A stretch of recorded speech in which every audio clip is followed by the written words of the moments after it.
ሰላም ጤና ይስጥልን እንደምን አርፍዳችኋል የፖድካስቱ ቤተሰቦች ይህ የመኳንንት በሬ ፖድካስት ነው በፖድካስቱ ዛሬ የምመለከተው የቡካዮ ሳካ ወደ ዋናው የአርሰናል ቡድን በሙሉ ጤነኝነት መመለስ ነው የዛሬ የቡካዮ ሳካ መመለከትባቸው ፖይንቶች በተለይም ደግሞ እሱ ባልነበረባቸው ጊዜያቶች አርሰናል ያጣው ነገር ምን ነበር የሚለውን ለማየት ሞክራለሁ ከቁጥሮች ከእንቅስቃሴዎች ጋር በተያያዘ በተለይም ደግሞ አርሰናል በብዛት የሚያጠቃበት የቀኙን የማጥቂያ ዞን ቡካዮ ሳካ በጉዳት ምክንያት አለመኖሩ ምን ያክል ጎዳው የሚለውን ለማየት እንሞክራለን የአርሰናል የዘንድሮ የውድድር ዓመት የእንግሊዝ ፕሪሚየር ሊግ የዋንጫ ተፎካካሪነት ከቡካዮ ሳካ ጉዳት ከካይ ሃቨርትዝ በቡድኑ ውስጥ አለመኖር እንዲሁም የጋብሪኤል ሄሱስ ጉዳት የጋብሪኤል ማርቲኔሊም ተጎድቶ እንደገና መመለስ የቡድኑን ሪትም ጎድቶታል ይህንን አሰልጣኙ አርቴታም በተደጋጋሚ ሲያነሳው ነበር ካርቴታም ውጭ የአርሰናልን ጨዋታ በተመለከተ ዴይሊ ፕሮግራሞችን የሚሰሩ ቲፕሶችን የሚሰጡ ትንታኔዎችን የሚያስቀምጡ ባለሙያዎችም የነኚህ ተጫዋቾች በወጥነት ከጉዳት ጋር በተያያዘ አለመኖራቸው ቡድኑን በከፍተኛ ሁኔታ ጎድቶት እንደነበረ ገልጸዋል ቁጥሮችም ያን ነው የሚያሳዩት እንግዲህ ቡካዮ ሳካ ተመልሷል የቡካዮ ሳካ መመለስ የአርሰናል የማጥቂያ መንገድ ኢነርጂን እንደመጨመር ነው የሚታየው ምክንያቱም የዚህ ተጫዋች ብቃት የአንድ ተጫዋች ብቻ ብቃት ሆኖ አይደለም የሚታየው የዚህ ተጫዋች ብቃት እንደ ቡድን የቡድኑን የማጥቃት እንቅስቃሴ የቡድኑን የተሻለ የመጫወት እንቅስቃሴ የቡድኑን የተጋጣሚ እንቅስቃሴን የመቆጣጠር አቅም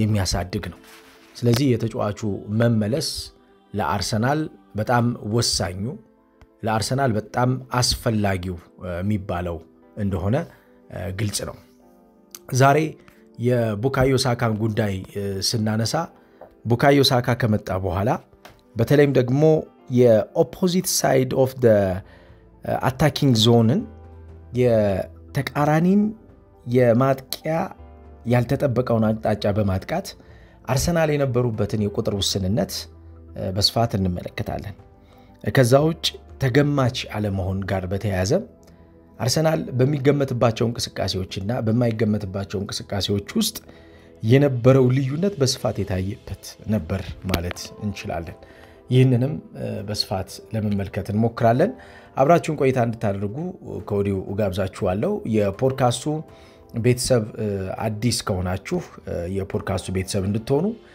ፖድካስቱን ላይክ ሰብስክራይብ ሼር እንድታደርጉ ለሌሎችም ላልደረሳቸው እንድታጋሩ ከወዲሁ ጠይቃችኋለሁ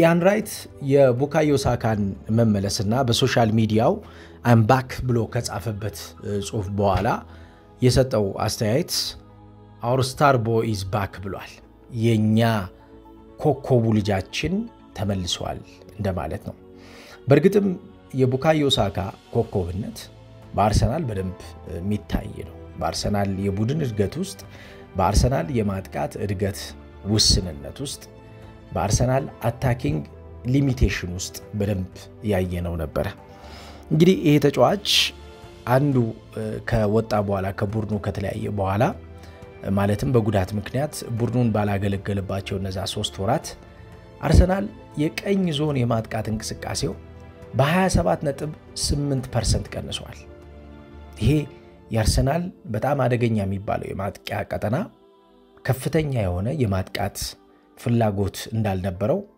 ማሳያ ነው ከፍተኛ የነበረው የማጥቃት እንቅስቃሴው ቡካዮ ሳካና ማርቲን ኦዴጋርድ በሚጫወቱበት ጊዜ የነበረው የነሱ ፓተርን ኦፍ ፕሌይ ወይም ደግሞ የጨዋታ ቅርጽ ነበር ነገር ግን ይህ ተጫዋች ባለመኖሩ የነበረው ጉድለት ይህ ተጫዋች ባለመኖሩ የነበረው ክፍተት ቀደም ሲል በገለጽኩላችሁ ቁጥር የሚለካ ነበር በተለይም ደግሞ ይሄ በኦፖዚት ሳይድ ኦፍ ፌቨራይት ፉት በሚባለው የአርሰናል የማጥቂያ ዞን ያልተመረጠውና የተመረጠውን የማጥቂያ እንቅስቃሴ እያፈራረቀ በማጥቃትና በመጫወት ቡካዮ ሳካ ትልቅ ስራ ይሰራ ነበር አንዳንዴ የተመረጠው የሚባለው የሱ የጨዋታ ቀጠና የቀኙ ቀጠና ቢሆንም የቀኙ ቀጠና ላይ ያለው እንቅስቃሴ ብቻውን ለቡድኑ በቂ ሆኖ ካልታየውና ለቡድኑ የሚሰጠው ለቡድኑ የሚጨምረው ነገር ውስንነት እንዳለው ከገባው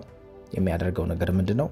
የቀኙን ቀጠና ወደ ግራ ቀጠና ይወስደውና የግራውን የማጥቃት እንቅስቃሴም ራሱ የአርሰናል የመጨረሻው የማጥቃት እንቅስቃሴ ጥራት እንዲኖረው ያግዛል ማለት ነው። ስለዚህ ሁለቱን ዞኖች ያፈራረቀ የሚጠቀምበት ወሳኙ አምሮ ያለው ተጫዋች ያደርገዋል። የምትጫወተው በተመረጠው እግር ብቻ እንዳልሆነ ይታወቃል። በዚህ ዘመን አንድ ተጫዋች በአንድ የጨዋታ ዘመን የተመረጠው የቦታ አቅጣጫ ላይ ብቻ እንዲጫወት የሚያስገድደው ነገር የለም።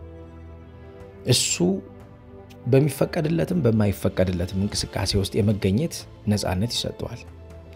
የሚጫወትበትን መንገድ በእንቅስቃሴው እየመረጠ ሁለቱንም እንቅስቃሴዎች ይበልጥ የሚያሳድግ ተጫዋች መሆኑን በቡካዮ ሳካ ወደ ዋናው ቡድን ካደገ በኋላ በደንብ እየተመለከትነው ነው። ከዚህ በተጨማሪ የቡካዮ ሳካ ሁለቱም ቦታዎች በሚገባ የመጠቀም አቅሙ አርሰናልን በከፍተኛ ሁኔታ ጠቅሞታል። በተለይም ደግሞ ከፍተኛ የጎል ማስቆጠር ኦፖርቹኒቲዎችን ወይም ደግሞ እድሎችን በማሳደግ እነኚህ የጎል ማስቆጠር እድሎች ወጥ ሆነው እንዲቀጥሉ በማድረግ ረድቷል። ዳውም እነሱ በሚነጋገሩበት ሰዓት ትንታኔ በሚሰጡበት ሰዓት Arsenal have increased the goal scoring potential by Bukayo Saka skills ነበር ያሉት። አርሰናል የጎል ማስቆጠር አቅሙን በቡካዮ ሳካ ስኪል በሚገባ ነው ያሳደገው ነው ዝርዝሩ። ይሄ ማለት አርሰናል ቡካዮ ሳካ በሚጫወትበት ሰዓትና አርሰናል ቡካዮ ሳካ በማይጫወትበት ሰዓት ያስቆጠራቸው የጎል መጠኖች ለዚህ ማሳያ ናቸው። አርሰናል ቡካዮ ሳካ በሚጫወትበት ጨዋታ 2.3 በአማካኝ ጎል የማስቆጠር አቅም አለው። እሱ በማይጫወትበት ጨዋታ ግን 1.2 በአማካኝ ጎል የማስቆጠር እድል ነው ያለው። ይሄ ማለት በ100% አርሰናል የጎል ማስቆጠር እድሉ ቡካዮ ሳካ በሚኖርበት ሰዓት ያድጋል ማለት ነው። በተቃራኒው ደግሞ እሱ በሌለበት ሰዓት እድገቱ ይቀንሳል ማለት ነው። ስለዚህ እንደ ቡድን ቡካዮ ሳካ አለመኖሩ የቡድኑን አጠቃላይ የማጥቃት የመከላከል የቡድኑን የተሻለ ጥንካሬ መፍጠር ያን ጥንካሬ ደግሞ ማክሲማይዝ የማድረግ እድሎችን ውስን ያደርግባቸዋል ማለት ነው። እንግዲህ ቡካዮ ሳካ ሲመለስ በአርሰናል የሚጨምራቸው ነገሮች ምንድናቸው የሚለውን እስኪ አንድ ባንድ እንመልከት። የመጀመሪያው የሚጨምረው የቡካዮ ሳካ መምጣት የከርቭድ ራኖች ወይም ደግሞ ታጣፊ ሩጫዎችን በውጤት የመሮጥ በውጤት ከዚህ ሩጫ በኋላ የሚፈጠሩ የጎል ማግባት እድሎችን ማሳደግ ላይ አርሰናሎች ከፍተኛ የሆነ ጥቅም ያገኛሉ። አብዛኛውን ጊዜ የከርቭድ ራን የሚያደርጉ ተጫዋቾች ከኳሱ ጋር ኳሱን ተሸክመው በሚሄዱባቸው ሩጫዎቻቸው ውስጥ ተጋጣሚዎቻቸው ምን ሊያደርጉ ነው በሚል ስጋትና ምን እንደሚያደርጉ በማይገምቱበት ድፍን ባለው የአእምሮ አንቲሲፔሽን ውስጥ እንዲቀመጡ ያደርጋቸዋል። ምንም ነገር እንዳያስቡ በሚያደርገው ድፍን ባለው የአእምሮ አንቲሲፔሽናቸው ወይም ደግሞ ቀጣዩን ሂደት ማወቅና መገመት ላይ ዝግ የሆነ አስተሳሰብ እንዲኖር በማድረግ የቡካዮ ሳካ የታጣፊ ሩጫዎች በጣም ወሳኝ ያደርጋል። ከዛውጭ የቡካዮ ሳካ የማጥቃት እንቅስቃሴና በቡድን ውስጥ መኖር የአርሰናልን የተገማችነት እድል ወደ ኢተገማችነት የመመለስ አቅሙ ከፍተኛ ነው። ሚኬል አርቴታ ቡካዮ ሳካ ባልነበረባቸው ጊዜያቶች በሚሰጣቸው መግለጫዎች ላይ ኳሊቲዎች ጎለውናል ይላል። ኳሊቲዎች ጎለውናል ማለት የቡካዮ ሳካ አለመኖር በራሱ ያመጣው የተገማችነት ችግር መገለጫ ነው። ኳሊቲ ያለው ቡድን አብዛኛውን ጊዜ ተገማች አይሆንም። ነገር ግን ኳሊቲ የሌለው ቡድን ተገማች ይሆናል። ቡካዮ ሳካ በነበረበት ሰዓት አርሰናል ተገማች ቡድን አልነበረም። ቡካዮ ሳካ ባልነበረበት ጊዜ ግን አርሰናል ላለፉት 3 ወራት ተገማች ቡድን እንዴት እንደሚያጠቃ እንዴት እንደሚከላከል በግልጽ የሚታይ ነው። እንዲያውም በኖቲንግሃም ፎረስቱ ጨዋታ ኑኖ ስፕሪቶ ሳንቶ የሚባሉት አሰልጣኝ በሰጡት አስተያየት የአርሰናልን የማጥቃት ስስነት በደንብ የገለጸ ነበር። ጋዜጠኛዋ ስትጠይቃቸው አርሰናል ማጥቃቱ ላይ ያለውን የአርሰናል የማጥቃት እንቅስቃሴ በምን መንገድ ለማቆም አስበዋል ብላ አሰልጣኙን ስትጠይቃቸው አሰልጣኙ አርሰናል የሚያጠቃበት መንገድ ምን እንደሆነ ስለምናቀው ብዙ ማንቸገርም ነበር ያሉት። እንግዲህ አርሰናል የተገማችነት ወይም ደግሞ በሜዳው ውስጥ ምን ሊያደርግ እንደሚችል ቀድሞ በሚያውቁ አሰልጣኞች እጅ ላይ ወድቆ ነው ጨዋታ የሚጀምረው ማለት ነው። አንድ ቡድን ምን እንደሚያደርግ አስቦና አቅዶ እጁ ላይ ወድቆለት በሚጀምረው ጨዋታ ውስጥ ለተጋጣሚ የተሻለ አድቫንቴጅ ለዛ ቡድን ግን ዲስአድቫንቴጁ ወይም ደግሞ የሚያጣው ነገር ከፍተኛ ሆኖ ነው ጨዋታ የሚጀምረው። በስነ ልቦና ዝቅ ይላል።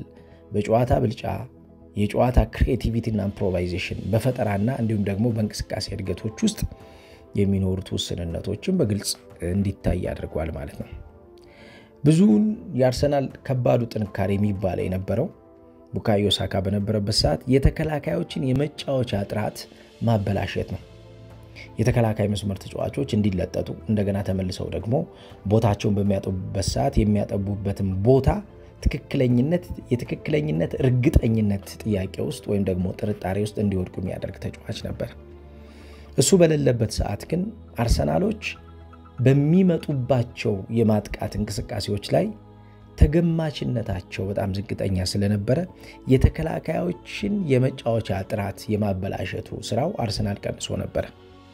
ቡካዮ ሳካ ሲመጣ እንግዲህ የተጋጣሚ የተከላካይ መስመር ተጫዋቾች የመጫወቻ ጥራታቸውን የመረበሽና ያንን ደግሞ ወደ ቡድኑ አስፈላጊ የሆነ ጥቅም የማምጣት እድል እጁ ላይ ያርፋል ማለት ነው። ተከላካዮች በሚከላከሉበት ቦታ ላይ ያላቸው እርግጠኝነት ላይ እንዲጠራጠሩ ማድረግ የቡካዮ ሳካ መምጣት አንዱ የሚሰጠው አድቫንቴጅ ነው። እንደምታውቁት የተከላካይ መስመር ተጫዋቾች አንዱ ትልቁ ኳሊቲያቸው የሚባለው ተጋጣሚን አይቶ ተጋጣሚ ምን ለማድረግ እንዳሰበ ማወቅ ነው።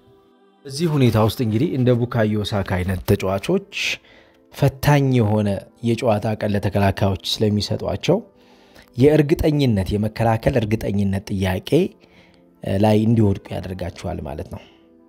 ተከላካዮች አብዛኛውን ቀጣዩ ነገር ያስጨንቃቸዋል። ምክንያቱም ቀጣዩ እንቅስቃሴ ሁሌም አደገኛ ሊሆን እንደሚችል ስለሚያስቡ ነው። በእግር ኳስ በጣም መሰረታዊ ከሚባሉ ፖይንቶች መካከል the next move የሚባለው ነው ወሳኙ ነገር። ቀጣዩ እንቅስቃሴ የሚያስጨንቃቸው ቡድኖች እንቅስቃሴው ምን ያክል ዋጋ እንዳለው የሚያውቁ ናቸው።